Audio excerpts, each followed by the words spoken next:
दोस्तों, हमारी 42nd classic श्रृंखला के अंतर्गत हमारे एक सुनने वालों ने हमसे फरमाइश की है कि हम उसने कहा था जो कि चंद्रधर शर्मा गुलेरी द्वारा लिखी गई एक शॉर्ट स्टोरी है लेकर आए। तो एनके आपकी फरमाइश पर प्रस्तुत है ये स्टोरी उसने कहा था। बड़े बड़े शहरों के इक्के गाड़ी वालों की जबान के कोड़ों से जिनकी पीठ छिल गई है और कान पक गए हैं, उनसे हमारी प्रार्थना है कि अमृतसर के बम्बू काट वालों की बोली का मरहम लगवाएं। जबकि बड़े शहरों की चौड़ी सड़कों पर घोड़े की पीठ को चाबुक से धुनते हुए इक्के वाले कभी घोड़े की नानी से अपना निकट यौन संबंध स्थिर करते हैं और कभी उसके गुप्त अंगों से डॉक्टर को लजाने वाला परिचय दिखाते हैं, कभी राह चलते पैदलों की आंखों के ना होने पर तरस खाते हैं, कभी उनके पैरों की अंगुलियों के पोरों को चींथ कर अपने ही को सताया हुआ बताते हैं और संसार भर की ग्लानि और क्षोभ के अवतार बने नाक की सीध चले जाते हैं। तब अमृतसर में उनकी बिरादरी वाले तंग चक्करदार गलियों में हर एक लड्ढी वाले के लिए ठहर कर सब्र का समुद्र उमड़ा कर, बचो खालसा जी, हटो भाई जी, ठहरना भाई, आने दो लाला जी, हटो बादशाहो कहते हुए सफ़ेद फेंटों, खच्चरों और बतकों, गन्ने और खोमचे और भारे वालों के जंगल से राह खेते हैं। क्या मजाल है कि जी और साहब बिना सुने किसी को हटना पड़े। ये बात नहीं कि उनकी जीभ चलती ही नहीं, चलती है, मगर मीठी छुरी की तरह महीन मार करती हुई। यदि कोई बुढ़िया बार बार चिटौनी देने पर भी लीक से नहीं हटती, तो उनकी वचनावली के ये नमूने हैं: हट जा जीन जोगिए, हट जा कर्मा वालिए, हट जा पुत्ता प्यारिए, बच जा लंबी वालिए।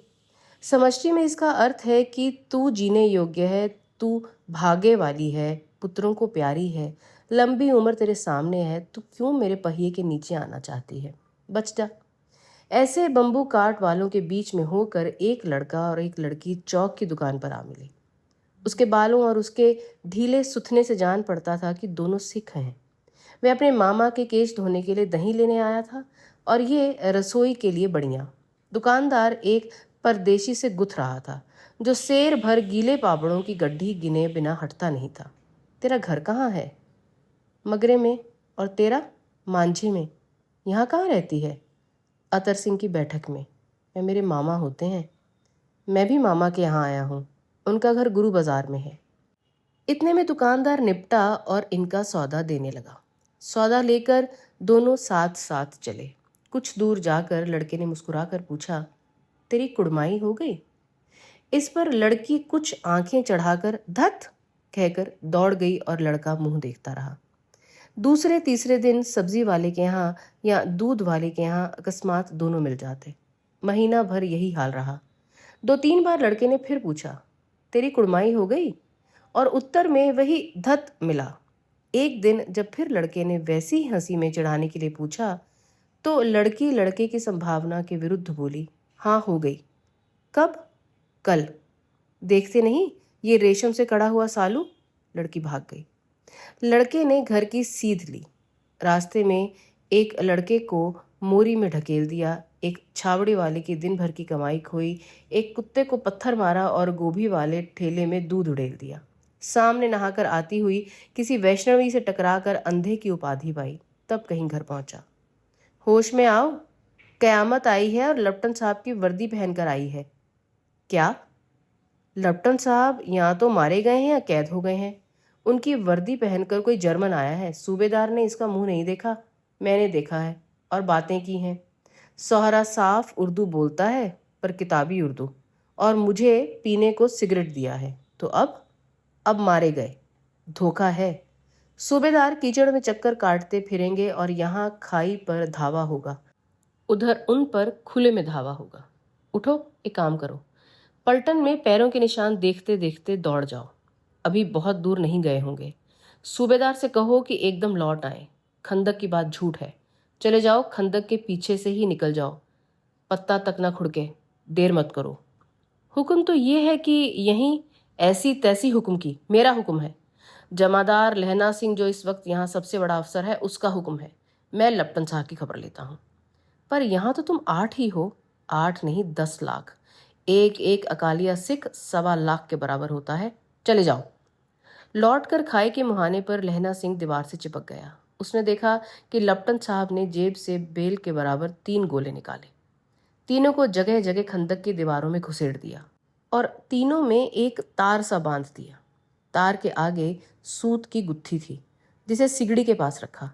बाहर की तरफ जाकर एक दिया सलाई जलाकर गुत्थी रखने, बिजली की तरह दोनों हाथों से उल्टी बंदूक को उठाकर लहना सिंह ने साहब की कोहनी पर तान कर दे मारा। धमाके के साथ साहब के हाथ से दिया सलाई गिर पड़ी।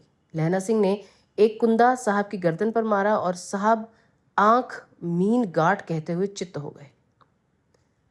लहना सिंह ने तीनों गोले बीन कर खंदक के बाहर फेंके और साहब को घसीटकर सिगड़ी के पास लिटाया। जेबों की तलाशी ली। 3-4 लिफाफे और एक डायरी निकालकर उन्हें अपनी जेब के हवाले किया। साहब की मूर्छा हटी। लहना सिंह हंसकर बोला, क्यों लपटन साहब, मिजाज कैसा है? आज मैंने बहुत बातें सीखी। ये सीखा कि सिख सिगरेट पीते हैं। ये सीखा कि जगाधरी के जिले में नील गायें होती हैं और उनके 2 फुट 4 इंच के सींग होते हैं। ये सीखा कि मुसलमान खानसामा मूर्तियों पर जल चढ़ाते हैं और लपटन साहब खोते पर चढ़ते हैं। पर ये तो कहो, ऐसी साफ उर्दू कहाँ से सीखा है?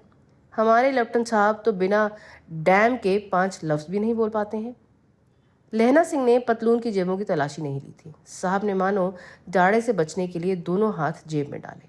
लहना सिंह कहता गया, चालाक तो बड़े हो, पर मांझे का लहना इतने बरस लपटन साहब के साथ रहा है। उसे चकमा देने के लिए 4 आंखें चाहिए। 3 महीने हुए एक तुर्की मौलवी मेरे गांव में आया था। औरतों को बच्चे होने का ताबीज बांटता था और बच्चों को दवाई देता था। चौधरी के बड़ के नीचे मंजा बिछाकर हुक्का पीता रहता था और कहता था कि जर्मनी वाले बड़े पंडित हैं। वेद पढ़ पढ़कर उसमें से विमान चलाने की विद्या जान गए हैं।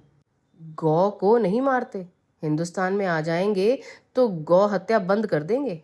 मंडी के बनियों को बहकाता था कि डाक खाने से रुपए निकाल लो, सरकार का राज्य जाने वाला है।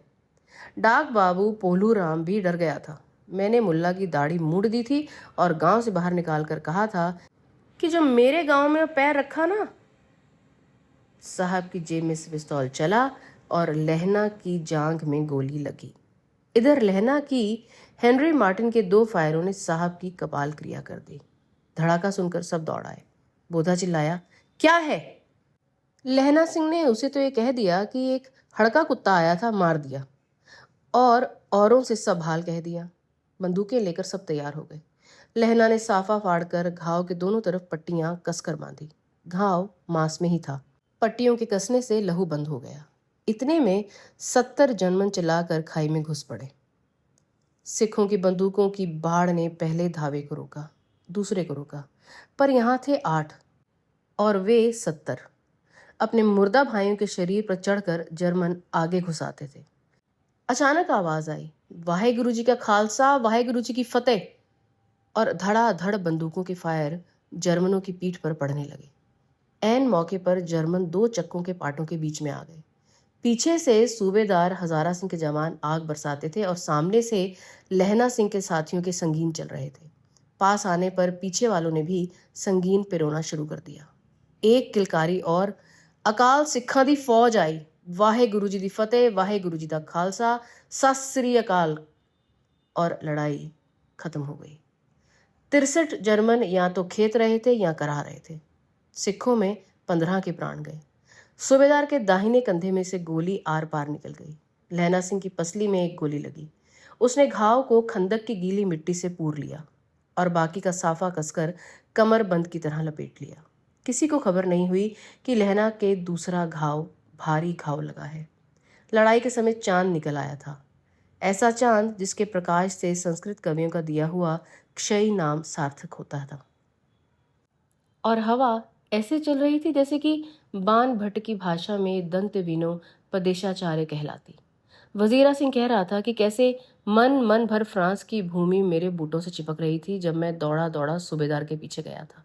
सूबेदार लहना सिंह से सारा हाल सुन और कागजात पाकर उसकी तुरंत बुद्धि को सराह रहे थे और ये कह रहे थे कि तू ना होता तो आज सब मारे जाते। इस लड़ाई की आवाज 3 मील दाहिनी ओर की खाई वालों ने भी सुन ली थी।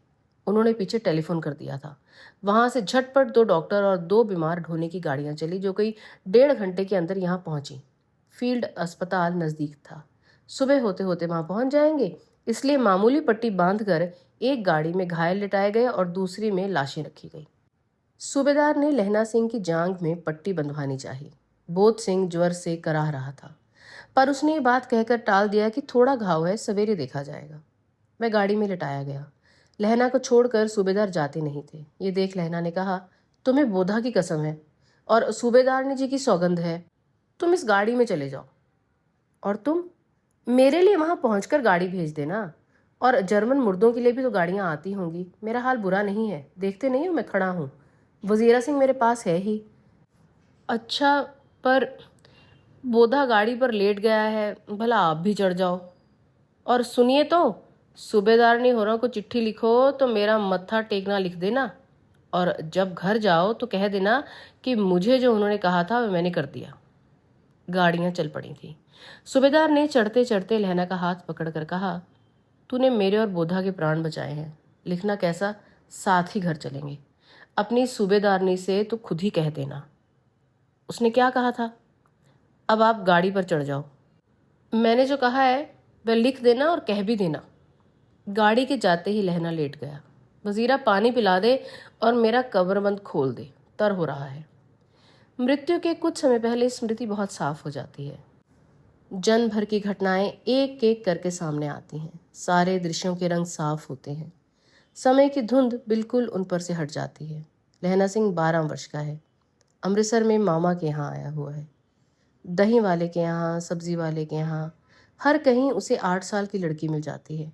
जब वह पूछता है कि तेरी कुड़माई हो गई, तब वह धत कहकर भाग जाती है। एक दिन उसने वैसे ही पूछा तो उसने कहा, हाँ कल हो गई। देखते नहीं ये रेशम के फूलों वाला सालू। ये सुनते ही लहना सिंह को दुख हुआ, क्रोध हुआ। क्यों हुआ? वजीरा सिंह पानी पिला दे। 25 वर्ष बीत गए। अब लहना सिंह नंबर 77 राइफल्स में जमादार हो गया है। उस 8 वर्ष की कन्या का ध्यान ही नहीं रहा। ना मालूम वह कभी मिली थी या नहीं। 7 दिन की छुट्टी लेकर जमीन के मुकदमे की पैरवी करने वह घर गया। वहां रेजिमेंट के अफसर की चिट्ठी मिली, फौरन चले आओ। साथ ही सूबेदार हजारा सिंह की चिट्ठी मिली कि मैं और बोधा सिंह भी लाम पर जाते हैं। लौटते हुए हमारे घर होते आना, साथ चलेंगे। सूबेदार का घर रास्ते में पड़ता था और सूबेदार उसे बहुत चाहता था। लहना सिंह सूबेदार के यहाँ पहुंचा। जब चलने लगे तब सूबेदार वेड़े में निकल कर आया। बोला, लहना सिंह, सूबेदार ने तुमको जानती है, बुलाऊं? जा मिला। लहना सिंह भीतर पहुंचा। सूबेदार ने मुझे जानती है? कब से? रेजिमेंट के क्वार्टरों में तो कभी सूबेदार के घर के लोग नहीं रहे। दरवाजे पर जाकर मत्था टेकना कहा। असीस सुनी। लहना सिंह चुप। मुझे पहचाना? नहीं। तेरी कुड़माई हो गई? धत, कल हो गई। देखते नहीं रेशमी बूटों वाला सालू? अमृतसर में। भावों की टकराहट से मूर्छा खुली, करवट बदली, पसली का घाव बह निकला। वजीरा सिंह पानी पिला दे, उसने कहा था। स्वप्न चल रहा है। सूबेदार ने कह रही है, मैंने तेरे को आते ही पहचान लिया। एक काम कहती हूँ, मेरे तो भाग फूट गए। सरकार ने बहादुरी का खिताब दिया है, लायलपुर में ज़मीन दी है। आज नमक हलाली का मौका आया है। पर सरकार ने हम तीवियों की भी एक घगरिया पट्टन क्यों नहीं बना दी, जो मैं भी सूबेदार जी के साथ चली जाती। एक बेटा है, फौज में भर्ती हुए उसे 1 ही वर्ष हुआ। उसके पीछे 4 और हुए, पर एक भी नहीं जिया। सूबेदारनी रोने लगी। अब दोनों जाते हैं, मेरे भाग। तुझे याद है एक दिन टांगे वाले का घोड़ा दही वाले की दुकान के पास बिगड़ गया था। तुमने उस दिन मेरे प्राण बचाए थे। आप घोड़ों की लातों पर चले गए थे और मुझे उठाकर दुकान के तख्त के पास खड़ा कर दिया था। ऐसे ही इन दोनों को बचाना, ये मेरी भिक्षा है। तुम्हारे आगे मैं आंचल पसारती हूँ। रोती रोती सूबेदारनी ओबरी में चली गई। लहना सिंह भी आंसू पोंछता बाहर आ गया। वजीरा सिंह पानी पिला, उसने कहा था।